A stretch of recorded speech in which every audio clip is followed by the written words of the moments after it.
আৰম্ভ কৰিছোঁ মে' মাহৰ ৰাশিফল। বন্ধুসকল, মই এষ্ট্ৰলজাৰ অপূৰ্বজনক যত্ন।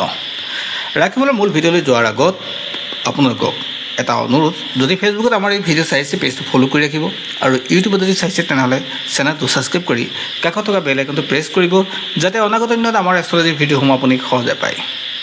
বন্ধুসকল, 12টা ৰাশি আছে মেঘ ৰাশিৰ পৰা মীন ৰাশিলৈ। এই 12টা ৰাশিৰ অৰ্থ, স্বাস্থ্য, শিক্ষা সকলো দিশতে আলোকপাত কৰিম, গতিকে ভিডিঅ'টো আপুনি শেষলৈকে চাব। আৰু প্ৰথমে জনাব বিচাৰিছোঁ মেঘ ৰাশিৰ বিষয়ে। যদি আপুনি মেঘ ৰাশিৰ ব্যক্তি হয় তেনেহ'লে মেঘ মাহটো আপোনাৰ কাৰণে যথেষ্ট শুভ আৰু মংগলময় হ'ব। আপোনাৰ কাৰণে আশাৰ বতৰা আহিব, গতিকে মে' মাহটো আপোনাৰ কাৰণে পজিটিভ। আপোনাৰ আত্মবিশ্বাস বাঢ়িব, দায়িত্ব বাঢ়িব, কৰ্তব্য বাঢ়িব আৰু আপুনি সফলতা লাভ কৰিব। আৰু আপোনাৰ যদি পাবলগীয়া পইচা ক'ৰবাত আছে তেনেহ'লে আজি আপোনাক কওঁ যে মে' মাহটোত আপোনাৰ পাবলগীয়া পইচা ঘূৰাই পোৱাৰ যোগ থাকে, আৰু আৰ্থিক স্থিতি আপোনাৰ পূৰ্বতকৈ বৃদ্ধি পাব। হঠাৎ পইচাৰ আগমন ঘটিব। কাম কাজত যিসকলে ব্যস্ত হৈ আছে তেওঁলোকৰ কাৰণে উন্নতিৰ জখলা বগাব পাৰিব, আৰু ঠিক তেনেকৈ তেওঁলোকৰ কাৰণে অপৰচুনিটি আহিব। অৰ্থাৎ চাকৰি বিচৰাসকলৰ কাৰণে চাকৰি প্ৰাপ্তিৰ যোগ থাকিব, আৰু ব্যৱসায় যিসকলে বৃদ্ধি কৰিম বুলি ভাবিছে বা নতুনকৈ আৰম্ভ কৰিম বুলি ভাবিছে তেওঁলোকৰ কাৰণে ব্যৱসায় আৰম্ভ কৰাৰ সুবৰ্ণ সুযোগ লাভ কৰিব। গতিকে এইখিনি সময় তেওঁলোকৰ কাৰণে ভাল। পৰিয়ালৰ ফালৰ পৰা তেওঁলোকৰ কাৰণে পজিটিভ বাৰ্তা আহিব।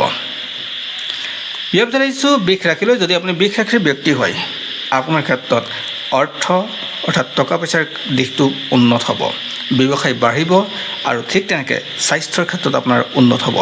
যিসকলে বিবাহ বাৰু এইবিলাকৰ কথা চিন্তা কৰিছে তেওঁলোকৰ কাৰণে বিবাহৰ ক্ষেত্ৰত ভাল খবৰ আহিব। সমান্তৰালকৈ তেওঁলোকৰ ধৈৰ্য শক্তি বাঢ়িব। যিকোনো কথাতে সাধাৰণতে ৰিয়েক্ট কৰা ব্যক্তিসকলৰ ক্ষেত্ৰত এই সময়খিনি কিন্তু যথেষ্ট শুভ বুলি ক'ব পাৰি। অৱশ্যে তেওঁলোকৰ ক্ষেত্ৰত যিকোনো সমস্যা মোকাবিলা কৰিব পৰাকৈ শক্তি থাকিব, আৰু এই সময়খিনি তেওঁলোকৰ কাৰণে মান সন্মান প্ৰাপ্তিৰো যোগ থাকে। গতিকে এইখিনি সময় বৃষ ৰাশিৰ ব্যক্তিসকলৰ কাৰণে যথেষ্ট শুভ বুলি ক'ব পাৰি। বৃষ ৰাশিৰ ব্যক্তিসকলে এই মাহটো নতুনত্ব লাভ কৰিব। ইয়াৰ ভিতৰত আহিছোঁ মিথুন ৰাশিলৈ। যদি আপুনি মিথুন ৰাশিৰ ব্যক্তি হয় তেনেহ'লে এই সময়খিনি আপোনাৰ কাৰণে পজিটিভ, অৰ্থাৎ মে' মাহটোৱে আপোনাক পজিটিভ ৰিজাল্ট দিব। কিন্তু শত্ৰুৰ সংখ্যা বাঢ়িব। প্ৰেম ভাল পোৱাৰ ক্ষেত্ৰত অলপ সমস্যা আহিব। বাকী অন্যান্য টকা পইচা কৰ্মস্থানৰ ক্ষেত্ৰত ঠিক ঠাক চলিব। তেওঁলোকৰ কাৰণে নতুন খবৰো আহিব। অৱশ্যে শত্ৰুৰ পৰা তেওঁলোকৰ সমস্যাত পৰিব। শত্ৰুৱে বাৰে বাৰে তেওঁলোকক আক্ৰমণ কৰিব, অৰ্থাৎ তেওঁলোকৰ শত্ৰুতা বাঢ়িব। সেয়া কৰ্মস্থানতে হওক, সেয়া তেওঁলোকৰ ঘৰতে হওক, অৰ্থাৎ তেওঁলোকৰ ক'ৰবাত নহয় ক'ৰবাত শত্ৰুতা বাঢ়িব। ঠিক তেনেকৈ তেওঁলোকৰ অন্যান্য যিখিনি কাম আছে শিক্ষাৰ পৰা আৰম্ভ কৰি সকলো ক্ষেত্ৰত তেওঁলোকক পজিটিভ দেখা গৈছে। কেৱল সমস্যা আহিব শত্ৰুৰ ফালৰ পৰা। ইয়াৰ ভিতৰত আহিছোঁ কৰ্কট ৰাশিলৈ। যদি আপুনি কৰ্কট ৰাশিৰ ব্যক্তি হয় তেনেহ'লে আপুনি কিছু নৰম হৈ চলিবলৈ যত্ন কৰক। এই মাহটো আপুনি লোৱা সিদ্ধান্তবিলাক ক'ৰবাত বিফল হোৱাৰ যোগ থাকে। জ্যেষ্ঠজনৰ পৰামৰ্শ লৈ আপুনি কাম কৰিলে শুভ হ'ব। গতিকে এইখিনি সময় আপুনি নিজৰ ইচ্ছামতে নিজৰ তত্বাৱধানত যিকোনো কাম এটা কৰাৰ ক্ষেত্ৰত এবাৰ ভাবি লওক। এই সময়খিনি আপোনাক কিন্তু সমস্যা দিব। নতুনত্ব আশা কৰিব পাৰি মাহটোৰ শেষৰ ফালে। আপুনি নতুন কিবা কাম এটা আৰম্ভ কৰিবলৈ বিচাৰিছে তেনেহ'লে আশাৰ ৰেঙনি দেখিব। প্ৰথম আৰম্ভণিখিনি বৰ এটা পজিটিভ নহয়, কাৰণ আপোনাৰ মনৰ সঠিক দিশৰ পৰা বৰ এটা পজিটিভ নহয়। পৰিয়ালকেন্দ্ৰিক বাদ বিবাদ আহিব, পৰিয়ালৰ মাজত অলপ হতাশা বাঢ়িব। অৰ্থাৎ পতি পত্নীয়ে হওক, প্ৰেমিক প্ৰেমিকা হওক, তেওঁলোকৰ মতভেদ হোৱাৰ যোগ থাকে। বিভিন্ন সুযোগ আহিব আপোনাৰ। ইয়াত দেখিছোঁ সিংহ ৰাশি। এই মাহটোৱে আপোনাৰ যদি আপুনি সিংহ ৰাশিৰ ব্যক্তি হয় তেনেহ'লে পৰিয়ালক কিছু সময় দিয়ক। কিন্তু পৰিয়ালে আপোনাৰ যথেষ্ট যিকোনো থাকিব। পৰিয়ালৰ পৰা আপুনি মৰম চেনেহ সকলো আদায় কৰিব পাৰিব। এইখিনি সময়ত আপোনালোকৰ পৰিয়ালৰ মাজত আন্তৰিকতা বাঢ়িব, প্ৰেম ভাল পোৱা বাঢ়িব, দাম্পত্য সুখ বাঢ়িব, প্ৰেমিক প্ৰেমিকাসকলৰ কাৰণে আহিব ভাল খবৰ। অৰ্থাৎ তেওঁলোকৰ মাজত থকা মতবিৰোধ দূৰ হ'ব। কিন্তু কিছু বাঢ়িব। যিসকলে চাকৰি বা কৰ্মস্থানক লৈ আশাবাদী হৈ আছে তেওঁলোকে কিছু অপেক্ষা কৰিব লাগিব, দায়িত্ব অলপ বাঢ়িব। কন্যা ৰাশি। সমান্তৰালকৈ পইচা পাতি খৰচ কৰোঁতে কিছু ক্ষেত্ৰত আপুনি সাৱধান হোৱাটো নিতান্তই প্ৰয়োজন। এই সময়খিনি তেওঁলোকৰ ক্ষেত্ৰত কিছু কষ্ট বাঢ়িব। ভুল প্ৰমাণিত হ'ব। জ্যেষ্ঠজনৰ পৰামৰ্শ ইয়াৰ লৈ পিছত আপুনি কাম আহিছোঁ কৰিলে শুভ হ'ব। কন্যা ৰাশিলৈ। এই যদি আপুনি মাহটো কন্যা দেওবাৰ ৰাশিৰ বাৰু ব্যক্তি যিসকলৰ হয় হ'ব তেনেহ'লে বিচাৰে তেওঁলোকৰ কাৰণে আত্মবিশ্বাস শুভ। আৰু নিজৰ চেষ্টাৰ বলত যিসকলৰ আপুনি আজি উন্নত তেওঁলোকে বিবাহ হোৱা পৰ্যায় নাই, অৰ্থাৎ তেওঁলোকৰ যিকোনো ক্ষেত্ৰত শীৰ্ষস্থান বিবাহৰ অধিকাৰ লগত কৰিব নতুন পৰাকৈ খবৰ আহিব পাৰে। আপোনাৰ ওচৰত যোগ থাকিব। এই মাহটো তেওঁলোকৰ মাটি কাৰণে বাৰী positive। প্ৰপাৰ্টিৰ ক্ষেত্ৰত নিজৰ আপোনাৰ কাৰণে ইমোচনেলি ভাল দিন আহিব, কাৰণে তেওঁলোকে সুযোগ বহু আহিব। ক্ষেত্ৰত আজি খাব আপোনাৰ পাৰে। কাৰণে কওঁ তেওঁলোকৰ যে বহু মেহ ক্ষেত্ৰতো মাহটো আপোনাৰ সমস্যা কাৰণে আহিব যথেষ্ট পাৰে। শুভ বুলি ক'ব পাৰি। ৰাইট টাইম ৰাইট ডিচিশ্যন ল'বলৈ নোৱাৰাৰ ইয়াৰ কাৰণে পিছত যিসকলে তেওঁলোকে ক'ৰবাত নহয় কোৰ্ট ক'ৰবাত কাছাৰীৰ লগত invest জড়িত যদি হৈ কৰে, আছে বা সেই তেওঁলোকে investটো ক'ৰবাত তাত কাম সমস্যা কৰিছে আহিব পাৰে। তেওঁলোকৰ কাৰণে কিন্তু গতিকে সুখবাৰ্তা টকা থাকিব। পইচাৰ পৰা আৰু আৰম্ভ কৰি সমান্তৰালকৈ সকলো যিসকলে ক্ষেত্ৰতে এই মাহটো অৰ্থাৎ অলপ কোৰ্ট চিন্তা কাছাৰীৰ চৰ্চা লগত কৰি ব্যস্ত হৈ আছে অৰ্থাৎ বা তেওঁলোকৰ জীৱনত সিদ্ধান্তবোৰ কোৰ্ট কাছাৰীৰ জ্যেষ্ঠজনৰ কাম পৰামৰ্শ চলি আছে, মতে ল'ব লাগে। কোৰ্টত কেছ চলি আছে, ক্ষেত্ৰত তেওঁলোকৰ ক্ষেত্ৰত সমস্যা কিন্তু আহিব পজিটিভ স্বাস্থ্যক লৈ। বাৰ্তা দেখা পোৱা গতিকে গৈছে। সেইটো অলপ গতিকে সাৱধান তেওঁলোকে হ'ব। ন্যায় পাব। অৱশ্যে যিসকলে এইখিনি কালচাৰেল সময়ত কাম তেওঁলোকৰ কৰি কাৰণে আছে তেওঁলোকৰ ভাল ক্ষেত্ৰত খবৰ। যথেষ্ট শুভ মাহটো। ঠিক তেনেকৈ যিসকলে এডুকেশ্যন ক্ষেত্ৰত অৰ্থাৎ নতুন ছাত্ৰ বাট ছাত্ৰী মুকলি হ'ব। তেওঁলোকৰ কাৰণে বৰ এটা পজিটিভ নাই।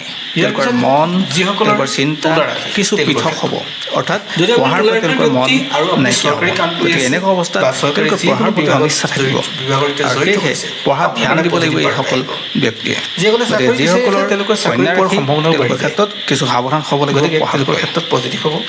ইয়াৰ পিছত আহিছোঁ চাকৰি কৰি থকা সকলৰ ক্ষেত্ৰত তুলা ৰাশিলৈ। প্ৰমোচনৰ ক্ষেত্ৰত যদি আপুনি তুলা ভাল ৰাশিৰ হ'ব। ব্যক্তি হয় গতিকে এই মাহটো তেনেহ'লে এইখিনি সময় আপোনাৰ কাৰণে কিছু এই মাহত বাৰ্তা তেওঁলোকক আহিব, ভাল আত্মবিশ্বাস দিব। বাৰ্তা। ত্যাগ আপোনাৰ দিব। ঘৰৰ ওচৰৰ যিকোনো ব্যক্তিগৰাকীয়ে তেওঁলোকে অৰ্থাৎ আপোনাৰ সহজে নিকট নিজৰ আত্মীয় কাম আপোনাক সফল যিকোনো ক্ষেত্ৰত কৰাব সহায় পাৰিব। কৰিব। আপোনাক পইচা ক'ব পাতি পাৰি লেনদেনৰ ক্ষেত্ৰত তেওঁলোকে কিন্তু পইচাৰ অলপ দিশৰ পৰা সাৱধান আৰম্ভ হ'ব। কৰি প্ৰপাৰ্টিলৈকে সকলো ক্ষেত্ৰত আপোনাক সহায় পইচা কৰিব। লৈ যাব পাৰে, ইনভেষ্ট কৰিব পাৰে। এইখিনি সময় যিটো আপোনাৰ ইনভেষ্টত কাৰণে আপোনাৰ ভাল লোকচান হ'ব সময়। পাৰে। বা যিসকলে বিবাহৰ ক্ষেত্ৰত সমস্যা আছিল সেই ব্যক্তিসকলৰ সমস্যাবিলাক দূৰ হ'ব। নতুন বাৰ্তা আহিব, নতুন নতুন খবৰ আহিব, আৰ্থিক স্থিতি ভাল হ'ব, ব্যৱসায়িকভাৱে গ্ৰ'থ কৰিব পৰাকৈ সচেতন হ'ব লাগিব। ভাল দিন আহিব আৰু হঠাৎ তেওঁলোকৰ মাজত ভাল খবৰ বিৰাজ কৰিব। সন্তানৰ পৰা তেওঁলোকে ভাল স্বীকৃতি লাভ কৰিব বা ভাল ইমান দিনে আপুনি ক'ৰবাত যদি পইচা খবৰ পোৱা পাব। নাছিলে পাম বুলি ৰৈ আছিলে ইয়াৰ পিছত আহিছোঁ বৃশ্চিক ৰাশিলৈ। আৰু যিসকলৰ যদি আপুনি বৃশ্চিক ৰাশিৰ ব্যক্তি হয় আন মানুহৰ পৰা পৰিয়ালক পাবলৈ কিছু আছে, সময় দিবই লাগিব, তেওঁলোকৰ ক্ষেত্ৰত অন্যথা পইচা প্ৰতি পত্নী প্ৰেমিক অৱশ্যে প্ৰেমিকা এই বা ক্ষেত্ৰত পৰিয়ালৰ মাজত যিসকলৰ পইচা কোনোবাই আন্তৰিকতা কমি পাবলৈ যাব। আছে, কোনোবাই দিবলৈ আছে, দাম্পত্য সুখ কমিব। বা নতুন সৰু সৰু ক'ৰবাত কথাতে যদি মতৰ কোনোবা বিষ হোৱাৰ ক্ষেত্ৰত যোগ বিল থাকে। ফচি আছে, সেই ক্ষেত্ৰত গতিকে কিছু কথাত সাৱধান হ'ব লাগিব। পইচা পোৱাক লৈ চিন্তা জ্যেষ্ঠ কৰিবলগীয়া ব্যক্তিৰ কথা পৰা নাথাকে। পৰামৰ্শ নতুন ল'বই লাগিব। খবৰবিলাক আহিব। বহুত অকলশৰীয়া নতুন অনুভৱ খবৰে হ'ব এইখিনি নতুন সময়। বাট মুকলি এই কৰিব। সময়খিনিয়ে লোৱা কিন্তু এই সময়খিনিত স্বাস্থ্যটো লোৱা অলপ সচেতন হ'ব লাগিব। প্ৰতিটো সিদ্ধান্ত তেওঁলোকক কিন্তু ক'ৰবাত নহয় ক'ৰবাত সমস্যাত পেলাব পাৰে আৰু অত্যাধিক আত্মবিশ্বাসে আপোনাক কিন্তু সমস্যাত পেলাব। গতিকে ব্যৱসায় বাণিজ্য কৰিবলৈ যোৱাৰ আগত আপুনি দুবাৰ ভাবি লওক, অন্যথা আপোনাৰ ক্ষেত্ৰত লোকচানদায়ক হ'ব পাৰে। ঠিক তেনেকৈ পতি পত্নীৰ মাজত আন্তৰিকতা যে কমিব বুলি কৈছোঁ, সেয়া আপুনি ক'ৰবাত নহয় ক'ৰবাত মিছ আণ্ডাৰষ্টেণ্ডিং হোৱাৰ সম্ভাৱনা খুব বেছি থাকে আৰু সমান্তৰালকৈ সৰু সৰু কথাবিলাকতো আপোনালোকে ৰিয়েক্ট কৰাৰ প্ৰতিক্ৰিয়া প্ৰকাশ কৰাৰ ক্ষেত্ৰত বিৰত থাকক। ইয়াৰ পিছত আহিছোঁ ধনু ৰাশিলৈ। যদি আপুনি ধনু ৰাশিৰ ব্যক্তি হয় তেনেহ'লে আপোনাৰ চৰকাৰী চাকৰি বা যিকোনো কাম প্ৰাইভেটতে হওক আপুনি পোৱাৰ সম্ভাৱনা যোগ আছে। আপোনাৰ হাতত অপৰচুনিটি আহিব, লাভদায়ক যোগ আহিব। গতিকে এইখিনি সময় আপোনাৰ কাৰণে পজিটিভ বাৰ্তা আহিব। আপুনি যিমান পাৰে চেষ্টা কৰক পজিটিভভাৱে থাকিবলৈ। মান সন্মান বাঢ়িব, পৰিয়াল কেন্দ্ৰিক আন্তৰিকতাবোৰ আপোনাৰ পূৰ্বতকৈ বৃদ্ধি পাব। ধৈৰ্য ধৰক, জীৱনটো খুব সুন্দৰ হ'ব এই সময়খিনি। আৰু এই সময়খিনি আপোনাক আৰু এটা সুবিধা দিব, সেয়া হ'ল আপোনাৰ কৰ্মস্থান সলনি। গতিকে এইখিনি সময় আপোনাৰ কাৰণে পজিটিভ। ছাত্ৰ ছাত্ৰীসকলৰ কাৰণে মাহটো বিশেষভাৱে ভাল হ'ব। যিসকলে প্ৰাইমেৰী স্কুলত পঢ়ি আছে তেওঁলোকৰ ক্ষেত্ৰতো আন্তৰিকতা বা পঢ়াৰ প্ৰতি ধাউতি তেওঁলোকৰ বৃদ্ধি পাব। গতিকে এইখিনি সময় তেওঁলোকৰ কাৰণে পজিটিভ বাৰ্তা আহিব। ইয়াৰ পিছত আহিছোঁ মকৰ ৰাশিলৈ। যদি আপুনি মকৰ ৰাশিৰ ব্যক্তি হয়, মনটো স্থিৰ কৰিবলৈ যত্ন কৰক।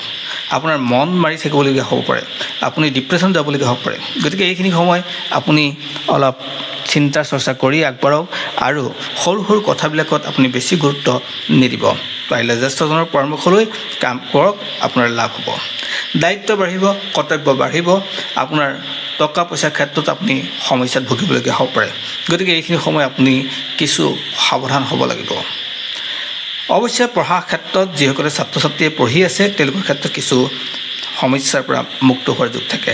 মান সন্মান পাব আৰু পিতৃ মাতৃলৈ গৌৰৱ কঢ়িয়াই আনিব পাৰিব। গতিকে এইখিনি সময় তেওঁলোকৰ কাৰণে পজিটিভ বাৰ্তা আছে।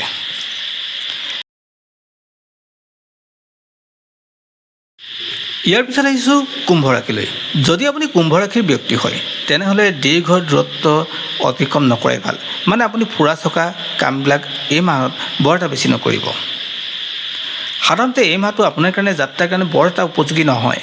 বহু ক্ষেত্ৰত শাৰীৰিকভাৱে সমস্যাত আহিব পাৰে আৰু মানসিকভাৱে আপুনি সমস্যাত পোৱাৰ যোগ থাকে। গতিকে যাত্ৰা আপোনাৰ কাৰণে বৰ এটা ফলৱতী বা আপোনাৰ কাৰণে সুফল পোৱা নাযাব। গতিকে পাৰিলে এৰাই চলক আৰু পৰিয়ালক যিমান পাৰে সময় দিয়ক। পৰিয়ালৰ পৰা আপুনি ভাল ৰিজাল্ট পাব, অৰ্থাৎ পৰিয়ালৰ যিকোনো ব্যক্তিয়ে আপোনাক আন্তৰিকতা পূৰ্বতকৈ আপোনাৰ ক্ষেত্ৰত বৃদ্ধি পাব। মান সন্মান বাঢ়িব, আপোনাৰ ধৈৰ্যও বাঢ়িব। আপুনি চেষ্টা কৰক, এই সময়খিনি আপোনাৰ কাৰণে নতুন খবৰ আহিব। ব্যৱসায়িকভাৱে গ্ৰ'থ হোৱাৰ যোগ থাকে। কেৱল যাত্ৰা পথৰ বাহিৰে আপোনাৰ প্ৰতিটো ক্ষেত্ৰতে আপোনাৰ আন মানুহতকৈ এইবাৰ অৰ্থাৎ মে' মাহত আপোনাৰ কাৰণে পজিটিভ বাৰ্তা আহিব, অৰ্থাৎ তেওঁলোকৰ তুলনাত আপোনাৰ কাৰণে প্ৰগতি হোৱাৰ যোগ থাকে। ছাত্ৰ ছাত্ৰীসকলৰ কাৰণে কিছু ক্ষেত্ৰত অলপ সমস্যা আহিব পাৰে। তেওঁলোকে নিজে পঢ়ি থকা বিষয়টোৰ পৰা ফালৰি কাটি আন বিষয়ত যদি লাগে তো তেনেহ'লে তেওঁলোকৰ ক্ষেত্ৰত সমস্যা আহিব পাৰে। গতিকে এইখিনি সময়ত তেওঁলোকেও এই কথাটো ধ্যান দিব লাগিব। আৰু সমান্তৰালকৈ আপুনি পত্নী হিচাপে, প্ৰেমিক প্ৰেমিকা হিচাপে কিছু ক্ষেত্ৰত এৰাধেৰা কৰিবলৈ যত্ন কৰিব, অন্যথা মতানৈক্য বাঢ়িব পাৰে। ইয়াৰ পিছত আহিছোঁ মীন ৰাশিলৈ। যদি আপুনি মীন ৰাশিৰ ব্যক্তি হয়, অপেক্ষা কৰিব লাগিব, অৰ্থাৎ যিকোনো ক্ষেত্ৰত আপুনি অপেক্ষা কৰাটো দৰকাৰ। বহু ক্ষেত্ৰত আপোনাৰ নতুন নতুন সমস্যাৰ সৃষ্টি হ'ব পাৰে। সৰু সৰু কথাবিলাকত আপুনি ৰিয়েক্ট কৰাৰ পৰা আঁতৰি থাকক। যাত্ৰাপথ শুভ হ'ব, যিকোনো দিশতে আপুনি যাত্ৰা কৰিব পাৰিব। অৱশ্যে এটা কথা মন কৰিব, আপোনাৰ যিকোনো ক্ষেত্ৰতে সিদ্ধান্ত লোৱাৰ কেপাচিটি আপুনি নিজেই অকল গ্ৰহণ নকৰিব। আপুনি সিদ্ধান্ত আপোনাৰ পত্নীক লৈ, আপোনাৰ পৰিয়ালবৰ্গক লৈ ল'ব, অন্যথা আপুনি লোৱা সিদ্ধান্ত ক'ৰবাত নহয় ক'ৰবাত বিফল হোৱাৰ যোগ থাকে। যাত্ৰাপথ শুভ হ'লেও অপেক্ষা কৰিবলগীয়া হ'ব পাৰে। ঠিক তেনেকৈ